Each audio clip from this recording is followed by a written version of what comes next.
संस्कृत मित्रों, आज हम चर्चा करेंगे संस्कृत व्याकरण के संदर्भ में सवर्ण संज्ञा निष्पादित करने वाले आभ्यंतर प्रयत्न के संदर्भ में। इसके पहले वरदराज कृत लघु सिद्धांत कौमुदी के आधार पर संज्ञा प्रकरण के 5 भागों की चर्चा की जा चुकी है। माहेश्वर सूत्र को मुख्य रूप से देखा है, उसके बाद उससे बनने वाले प्रत्याहारों का अवलोकन किया है। माहेश्वर सूत्र में सन्निहित उसकी वैज्ञानिक पद्धति का अवलोकन किया है और उसकी विभिन्न विशेषताओं को प्रकाशित किया है। फिर स्वर भेद पर चर्चा हुई है और सवर्ण संज्ञा को निष्पादित करने वाले उच्चारण स्थानों पर मुख्य रूप से दृष्टिपात किया गया है। उच्चारण स्थान और आभ्यंतर प्रयत्न, ये दोनों ही सवर्ण संज्ञक कहे जाते हैं। जिन जिन वर्णों के ये दोनों एक सदृश होते हैं उन्हें सवर्ण कहते हैं। सदृश वर्ण ही सवर्ण है, माने वर्ण का बराबर होना सवर्ण कहलाता है। यह सवर्ण संज्ञा, इस सवर्ण संज्ञा का विधान करने वाला पाणिनीय सूत्र सामने लिखा हुआ है, तुल्यास्य प्रयत्नम सवर्णम, माने आस्य भवन्ति आस्यम प्राक्तनो प्रकृष्टस् च प्राक्तनः प्रकृष्टो वापि यत्नः प्रयत्नः अतुल्यो वास्य प्रयत्नो यस्य तत् तुल्यास्य प्रयत्नम। सवर्णम का विशेषण है, सवर्ण संज्ञा है और उसको परिभाषित कर रहा है तुल्यास्य प्रयत्नम, जो उसका विशेषण है। माने मुखस्थ स्थान और प्रयत्न माने बल, जोर, शक्ति, कोशिश, ये दोनों जिसके तुल्य माने बराबर हैं वह सवर्ण है। माने जिन जिन वर्णों के उच्चारण स्थान या जिनकी आंतरिक कोशिश बराबर है उन्हें हम सवर्ण कहते हैं। तो इसका विधान किया है तुल्यास्य प्रयत्नम सवर्णम, जो पाणिनीय अष्टाध्यायी के प्रथम अध्याय का प्रथम पाद और उसके अंतर्गत आने वाला 9वां सूत्र है। क्योंकि आज हमारा मुख्य शीर्षक ही है संस्कृत व्याकरण आभ्यंतर प्रयत्न संज्ञा प्रकरणांतर्गत। इसके साथ बाह्य यत्न भी हम ले सकते थे, किंतु चूंकि आभ्यंतर प्रयत्न और बाह्य यत्न मिलकर के इनके काल की लंबाई बढ़ जाती, इसलिए इसको ध्यानांकित करते हुए केवल एक आभ्यंतर वाले भाग को ही लिया गया। ये बात पहले संक्षेप में हुई थी। यत धातु से नंग प्रत्यय लगता है तो यत्न शब्द बनता है। यह यत्न हिंदी में कोशिश शब्द के अनुसार अभिव्यक्त किया जा सकता है। माने जिसके लिए हम कोई कोशिश करते हैं उसे हम यत्न कहते हैं। यह यत्न 2 प्रकार का है, एक अंदर का, दूसरा बाहर का। जिसे हम आभ्यंतर माने आंतरिकता से संबंधित और दूसरा बाह्य, बाहरी स्थिति से संदर्भित, ये 2 कहे जाते हैं। ये जो आभ्यंतर है ये बाह्य के सापेक्ष ज्यादा बलियान है। कारण क्या है? कारण यह है कि जो वर्णों की उत्पत्ति है वह पहली बात तो मुखस्थ विभिन्न यंत्रों से होती है। तो जिन जिन स्थानों से यंत्रों से होती है वे तो उच्चारण स्थान कहलाते हैं, किंतु जिन जिन प्रयासों से होती है, कोशिशों से होती है, उनको यत्न कहते हैं। वे जो कोशिशें हैं वे अगर अंदर वाली हैं तो बाहर वाली की अपेक्षा ज्यादा महत्वपूर्ण है। क्यों? क्योंकि जो वर्णों का उत्पादन है उसके पूर्व की स्थिति आभ्यंतर प्रयत्न की होती है। माने अंदर की जो कोशिश होती है वह वर्णों को उत्पन्न करने के लिए ही होती है, इसलिए उसके पहले होती है और वह उसके कारण के रूप में होती है। जब वर्ण वहां से उच्चारण स्थान से बाहर हो जाते हैं, निकल जाते हैं, तब ऐसी स्थिति में आभ्यंतर प्रयत्न और उच्चारण स्थान से, आभ्यंतर प्रयत्न के द्वारा उच्चारण स्थान से ये बाहर हो जाते हैं।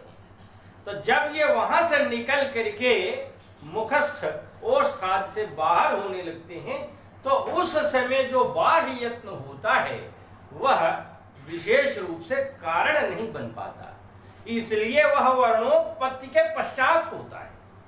तो वर्णोत्पत्ति के पश्चात होने से बाह्य यत्न आंतरिक प्रयत्न जैसा नहीं हो सकता। यही कारण है कि बाह्य यत्न के सापेक्ष आभ्यंतर प्रयत्न, इसको प्रयत्न कहा गया, प्र उपसर्ग जोड़ा गया जो प्रकृष्टत्व के अर्थ को देता है, इसलिए वहां तुल्यास से यतनम सवर्णम नहीं कहा, तुल्यास से प्रयत्नम सवर्णम कहा। जबकि वैयाकरण अर्धमात्रा लाघवेन पुत्रोत्सव मन्यन्ते, आधी मात्रा भी घट जाए तो अत्यधिक आनंद का अनुभव करते हैं, बावजूद उसके पूरा प्रय रख दिया, हटाया नहीं। उसका कारण रहा कि यह आभ्यंतर प्रयत्न बाह्य के सापेक्ष विशेष रूप से उपयोगी हैं।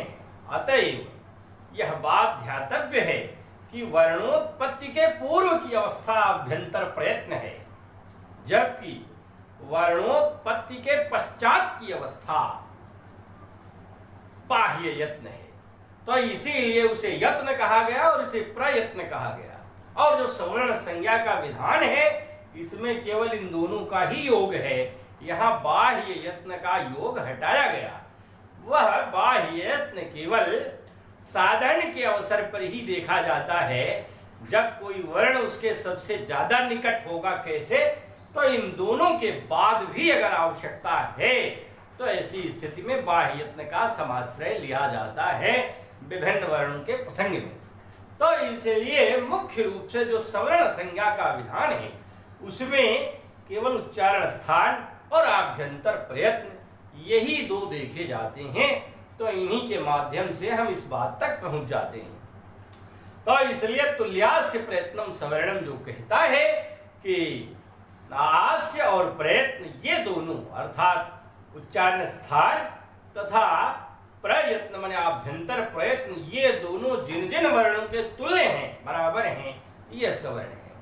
अब इसमें जो आभ्यंतर प्रयत्न है, हमने उच्चारण स्थानों की चर्चा कर दी थी। चर्चा आई थी कि 8 स्थान हैं और उनकी बखूबी लगभग 27-28 मिनट के आसपास में इसके पूर्व की चर्चा संपन्न हो चुकी थी 5वें भाग की। अब उसके बाद इस भाग में हम आभ्यंतर प्रयत्नों को मुख्य रूप से देखेंगे। तो इसलिए मुख्यता के लिए यहाँ आभ्यंतर प्रयत्न लिख दिए गए हैं। पहला है स्पृष्ट। स्पृष्ट स्पृशधात शक्ता प्रत्यय लगा है, स्पृष्ट बना है और इसको वरदराज ने अपनी लक्ष्य सिद्धांत कौमुदी में लिखा है कादयो मावसाना है स्पर्शाः।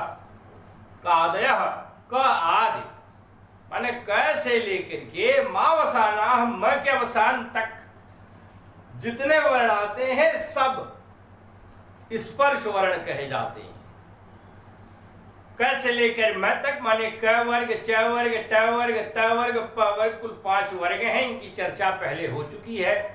क वर्ग में क ख ग घ, च वर्ग में च छ ज झ, ट वर्ग में ट ठ ड ढ, त वर्ग में त थ द ध न, प वर्ग में प फ ब भ म। तो इस प्रकार से कुल 25 वर्ण हुए क से लेकर म तक।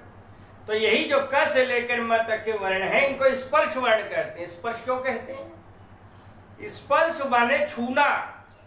जीभ अपने 4 हिस्सों से एक्शन करती है।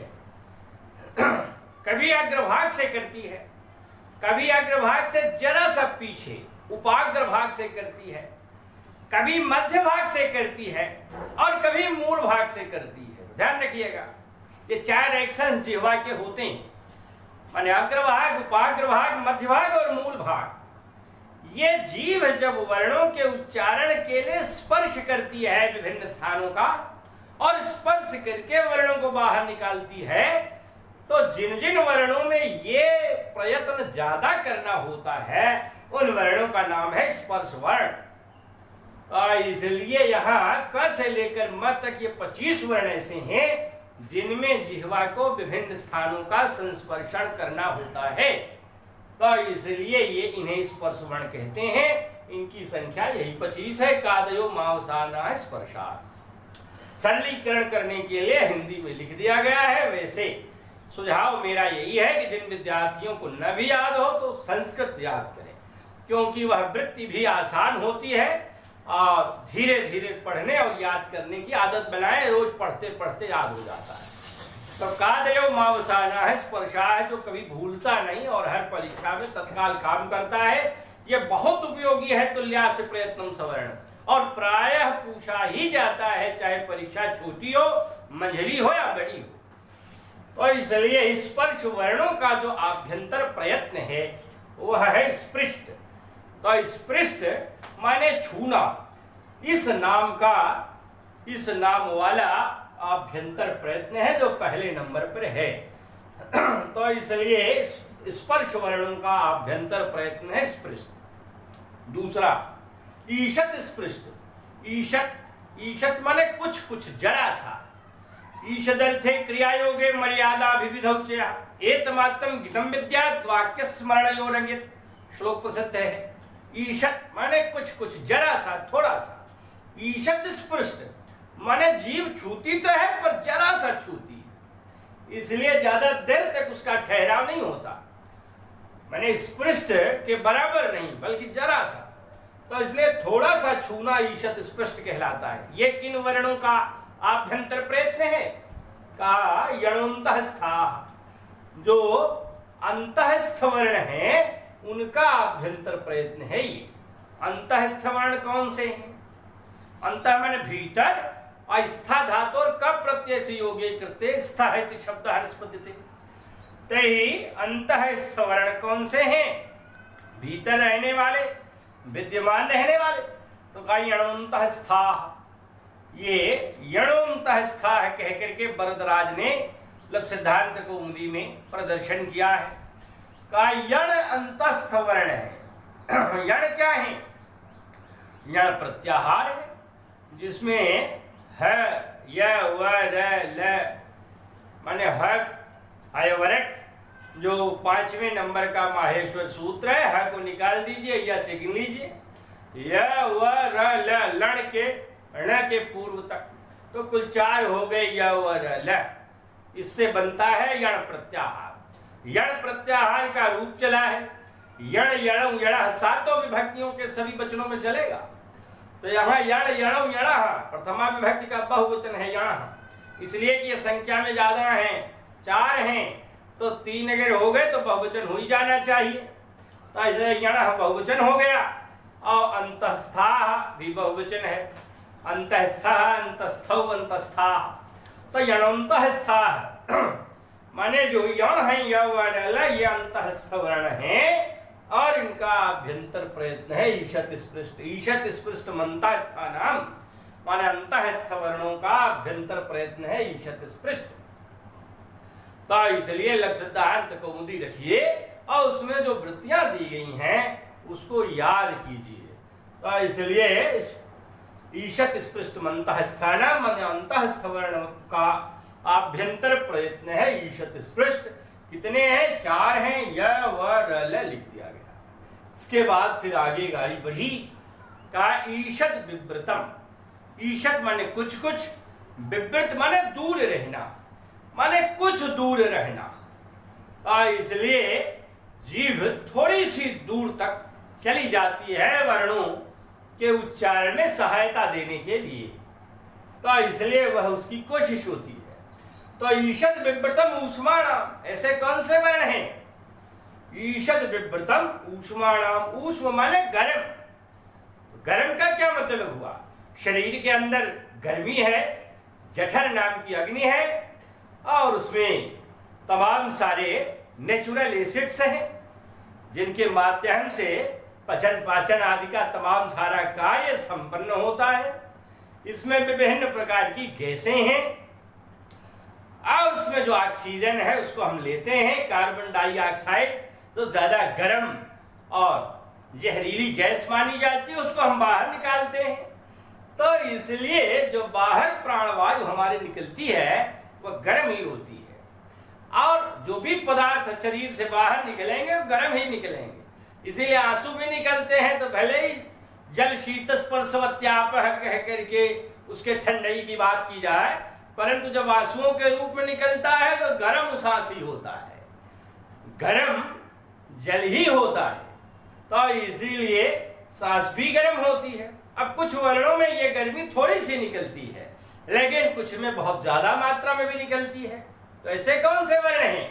तो कहा शल ऊष्माणः, तो यहाँ श स है, ये 4 वर्ण हैं। तो श 13वें नंबर का माहेश्वर सूत्र है और 14वें नंबर का है हल। तो हल के ल तक ले लीजिए और शशर के स से शुरू करिए। तो यहाँ तीनों शकार आ जाते हैं। तालु से निकलने वाला तालव्य शकार, मूर्धा से निकलने वाला मूर्धन्य शकार, दंत से निकलने वाला दंत्य शकार। तो इस तरह से शकार, शकार और सकार ये तीनों स होते हैं और साथ में लगा हुआ है। ये चारों होते हैं ऊष्म वर्ण, गर्म वर्ण कहे जाते हैं। इन्हीं को उन्होंने कहा ईषद विवृतम ऊष्माणाम, जो ऊष्म वर्ण का अभ्यंतर प्रयत्न है वह ईषद विवृत है। और शल ऊष्माण, तो शल ऊष्माण ध्यान रखिएगा, शल है रूप चला शल सलव सलह, ऊष्माण प्रथमा विभक्ति बहुवचन का रूप है। ऊष्मा ऊष्माण ऊष्माण रूप चलता है, ऊष्मनिति मूल शब्द प्रातिपदिकः वर्तते तर्हि रूपम प्रचलति ऊष्मा ऊष्माण ऊष्माणः। तो प्रथमा विभक्ति के बहुवचन में ऊष्माणः बनता है।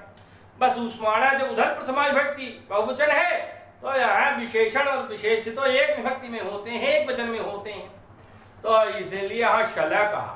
तो ये शल नहीं बल्कि शलह है। यहाँ जो विसर्ग है उसका लोप हुआ है भो भगो घो अपूर्वस्य योश से, तो इसलिए शलह ऊष्माण के बजाय शल ऊष्माण है। तमाम विद्यार्थी गलत भी लिख देते हैं और दुर्योग से दुर्भाग्य से कहना पड़ता है। कभी कभी ये गलतियां पढ़े लिखे लोग भी कर लेते हैं, तो इसलिए सल में ल में हलंत न लगाइएगा, ऐसा करता देखा गया है। तो इसलिए हमेशा ये तारतम्य बैठाइए, क्योंकि शब्दों पर विशेष निगाह रखिए। तो इसलिए क्यों ऐसा हुआ, और उसी शब्द में अगर 4 शब्द 3 शब्द 2 शब्द हैं, उनसे बना हुआ कोई सूत्र या वार्तिक या वाक्य है, वृत्ति है, तो उन्हीं में उसका सारा अर्थ सन्निविष्ट रहता है, उसी से सब पता चल जाता है। तो इसलिए शल ऊष्माण जो स है, ये 4 वर्ण ऊष्म वर्ण कहे जाते हैं और इनसे ज्यादा हवा बाहर निकलती है, तो इसलिए इन्हें गर्म वर्ण या ऊष्म वर्ण कहते हैं। मान लीजिए ऊष्म के बजाय कोई उसका और पर्यायवाची शब्द देकर के कभी सवाल पूछ लेता है तो भ्रांत होने की आवश्यकता नहीं है, क्योंकि उसका अर्थ जाने रहेंगे तो ये समस्या नहीं आएगी। आगे है विव्रतम। विव्रत है स्वरा, जो विवृत है वह क्या है? स्वरा, सभी स्वरों के लिए। स्वयं राजन्ते स्वरा, जो स्वयं प्रकाशमान है, अपने को उच्चारण में लाने के लिए किसी की अपेक्षा नहीं है, स्वयं ही वे उच्चारित हो जाते हैं, तो इसलिए इन्हें कहते हैं स्वर। और ये इनका अभ्यंतर प्रयत्न है विवृत। तो विवृत माने खुला रहना, तो इसलिए ईषद विवृत में जरा सा दूर रहना और विवृत में दूर रहना, तो इसलिए उसका जिह्वा का दूर रहना जहां देखा जाता है उसे विवृत कहते हैं। या कुछ लोगों का विचार है मुख का भी प्रायः खुला होना देखा जाता है, तो इसलिए विवृत सभी स्वरों को कहते हैं, इसके अंतर्गत वे सब आ जाते हैं। तो इसलिए कुल स्वरों की संख्या 9 है, जिसमें 5 मूल स्वर हैं अ ई उ री, जिन्हें स्वतंत्र स्वर भी कहते हैं, और 4 संयुक्त स्वर हैं ए ओ ऐ औ। इन 9 स्वरों का जो आभ्यंतर प्रयत्न है ये विवृत है। फिर अब तो सब आ गए, क्योंकि जितने व्यंजन बताए थे 25 वर्ण स्पर्श में आ गए, और 25 4 अंतस्वर्ण 25 4 29 ईषत स्पृष्ट में आ गए। फिर ऊष्म वर्ण 4 श है, 29 4 ये ईषद विवृत में आ गए, 29 4 33, यही तो कुल 33 व्यंजन थे, और सभी स्वर माने 9 स्वर आ गए, तो 33 9 42 42, यही इतनी तो वो वर्ण है ही है, माहेश्वर सूत्र में परिगणित ही है। फिर अब तो 4 ही आभ्यंतर प्रयत्न रह जाना चाहिए, फिर 5वां क्यों कहा गया है? तो 5वां देखिए, 5वें का है आभ्यंतर प्रयत्न समृत। समृत माने हटकर भी समीप में हो जाना, माने जीव जरा सा हटी नहीं कि फट से वो अपने समीप में ही विद्यमान रह जाती है, माने जरा सा भी दूरवर्ती नहीं रहती बल्कि समीप में ही रहती है, पर अपने स्थान से जरा सी एक्शन करती है, क्योंकि थोड़ा सा एक्शन तो होगा तभी तो कोशिश कही जाएगी, इसलिए हटकर समीप हो जाना, इसको कहते हैं समृत, जिसमें प्रायः आच्छादन, मुखस्थ आच्छादन भी देखा जाता है। इसको इन्होंने कहा है ह्रस्वस्यावरण से प्रयोगे समृतम, माने जो ह्रस्व है, 3 प्रकार का, ह्रस्व, दीर्घ और प्लुत। ह्रस्व में अ देखा जाता है, दीर्घ में आ देखा जाता है, माने 2 अ मिल गए तो आ हो जाता है, तो ये आ विवृत में हो जाता है। जो प्लुत अ है वो भी विवृत में हो जाता है, क्योंकि सभी स्वरों का विवृत है आभ्यंतर प्रयत्न। लेकिन जो ह्रस्व अ है माने दीर्घ और प्लुत से रहित, ये शुरू में ही बताया गया था, काल के आधार पर स्वरों के 3 भेद हैं, ह्रस्व, दीर्घ और प्लुत, उकारो ह्रस्व दीर्घ प्लुत में। तो ये जो ह्रस्व है यह वास्तव में समृत आभ्यंतर प्रयत्न वाला होता है, माने इसमें जीव हटकर भी समीप ही रहती है। तो इसलिए इसका जो वस्तुतः यथार्थतः सही रूप में आभ्यंतर प्रयत्न है वह समृत है, इसीलिए यहां लिख दिया अह्रस्व प्रयोग की दशा में समृत। तो ये प्रयोग माने शास्त्रीय, प्रयोग माने वास्तविक, प्रयोग माने यथार्थ, ये समझे रहिएगा, क्योंकि ये अक्सर हायर एजुकेशन, यूजीसी, लेक्चरर, साक्षात्कार आदि का सवाल है, और प्रायः विद्यार्थी को इसमें भ्रांति कर लेते हैं, फंसा लेते हैं। तो इसलिए रटा है तब तक तो ठीक है, शब्द बदल दिया तो आप भ्रांत न हो जाएं, इस बात को ध्यान में रखिएगा कि कह दे कि शास्त्रीय रूप से वास्तव में यथार्थतः क्या है, तो आप जाने कि ये सब प्रयोग शब्द के ही पर्याय हैं। दूसरा, प्रक्रिया की दशा में विवृत। ये प्रक्रिया क्या है? प्रक्रिया माने जब हम किसी शब्द की साधनिका करते हैं, जब हम कोई एक्शन लेते हैं, तो उस एक्शनाइज कंडीशन में उसको हम विवृत ही स्वीकार करते हैं, वहां हम समृत नहीं मानेंगे। उसका कारण क्या है भाई? जबरदस्ती है क्या कि वास्तव में है तो उसका आभ्यंतर प्रयत्न समृत, पर हम मानेंगे नहीं, हम मानेंगे विवृत। उसका कारण क्या है? उसका कारण है शब्द पहले बने हैं, व्याकरण बाद में बना है। यदि शब्दों की अनिष्ट की स्थिति होगी तो हम उसे ठीक करेंगे। तो इसलिए भले ही सामान्यतया उसका समृत हो, किंतु प्रक्रिया में उसे हम सुधारेंगे। कैसे? एक उदाहरण दे दिया, जैसे दंड धन आनयन है, तो दंड शब्द में ड में अ लगा है, अलग कर दिया, यह आ गया। और आनयन है, आनयन की शुरुआत में आ है। अब अ और आ, इन 2 शब्दों में हमें संधि करनी है। तो संधि कब होगी? इन दोनों के स्थान पर एक नया स्वर आता है। अकह सवर्ण दीर्घा, यही कहता है। अकह माने अ ई उ री के बाद सवर्ण, समान वर्ण के आने पर, अर्थात आ के बाद अ आवे, ई के बाद ई आवे, उ के बाद उ आवे। अब वहां चाहे ह्रस्व आवे, दीर्घ आवे, ये बात नहीं होती कि वही आवे, अ के बाद ही आवे। तो अगर आता है तो वहां दीर्घ आदेश, दीर्घादेश हो जाता है।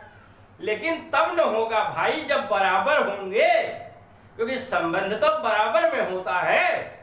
मृगाः मृगैः संगमन प्रजंती गावश्च गोभिस्तुर्गास्तुरंगैः, गायों के साथ गाय, घोड़ों के साथ घोड़े, मानव के साथ मानव, गधों के साथ गधे, तो बराबर के ही न संबंध दिखाई पड़ते हैं लोक में। तो इसलिए जब अ का अभ्यंतर प्रयत्न समृत होगा और आ का विवृत होगा तो दोनों में डिफरेंस होगा। जब डिफरेंस होगा तो हम दोनों के स्थान पर एक नया आवरण दीर्घ स्वर कैसे ला पाएंगे? ये संकट उत्पन्न होगा। तो दोनों का आभ्यंतर प्रयत्न भी एक होगा, तब ये दोनों सवर्ण होंगे, क्योंकि वहां ये कहा गया ना कह सवर्ण दीर्घ, तो सवर्ण के परे होने पर यहाँ इसके बाद सवर्ण आ है ही नहीं, क्योंकि आ विवृत है और असमृत है। तो दोनों में मतभेद हो गया। तो इसलिए जब इसके बाद सवर्ण नहीं है तो फिर दीर्घ संधि होगी ही नहीं। इसलिए दीर्घ संधि को पुष्ट करने के लिए, सिद्ध करने के लिए इसका भी आभ्यंतर प्रयत्न बदल देना पड़ता है। समृद्ध होने के बाद भी इसको विवृत माना जाता है। इसके लिए यहाँ कहा गया है कि प्रक्रिया दशायाम तो विवृतम एव, माने प्रक्रिया की दशा में ह्रस्व अ का भी आभ्यंतर प्रयत्न समृद्ध ही माना जाता है। तब जाकर के ये दोनों के स्थान पर दोनों को सवर्ण, उसके बाद सवर्ण है ऐसा मान करके एक आ दीर्घ रूप लाया जाता है, दंडानयन शब्द निष्पन्न हो जाता है। तो इस प्रकार से ये विशेष रूप से ह्रस्व अ वाला ध्यातव्य है समझने के साथ, क्योंकि केवल रट भर लेने से काम नहीं बनेगा। तो इसलिए प्रयोग की दशा में समृद्ध है, जबकि प्रक्रिया की दशा में विवृत माना जाता है। इस प्रकार से आज चर्चा के अंतर्गत ये जो 5 आभ्यंतर प्रयत्न हैं भीतर वाले, स्पृष्ट ईशत, स्पृष्ट ईशत, विवृत विवृत समृद्ध भेदात, ये बता दिया गया। इनके जो भी एक्शंस हैं उनको विशेष रूप से ध्यान में रखने की आवश्यकता है, क्योंकि अक्सर इससे सवाल पूछे ही जाते हैं। अब उच्चारण स्थान हो गया और आभ्यंतर प्रयत्न हो गया। अब इन दोनों के बाद फिर बाह्य यत्न की चर्चा होगी और फिर सवर्ण की चर्चा होगी। यह संज्ञा प्रकरण अत्यंत महत्वपूर्ण है और अत्यंत गंभीर विषयों से संबद्ध है और एक अनुक्रम है। तो इसलिए ध्यान रखें कि यदि अनुक्रम सही रहा तो फिर आगे की गतिविधियों में भी हम बराबर की हिस्सेदारी अदा कर पाएंगे, अर्थात कायदे से हमें समझ में भी आएगा।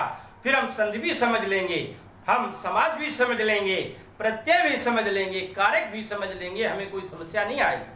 परंतु अगर रीढ़ की हड्डी कमजोर है तो फिर शरीर मजबूत नहीं होगी। इस बात का ध्यान रखिएगा। इसलिए संज्ञा प्रकरण पर विशेष जोर दे करके सारी बातें स्पष्ट करने का प्रयास करिए कि आपको समझ में भी आ जाए। तो इस प्रकार से एक सामान्य चर्चा इस विषय पर हो गई। अभी आगे की चर्चा फिर आगे होगी। इन्हीं शब्दों के साथ वाणी को विराम। धन्यवाद।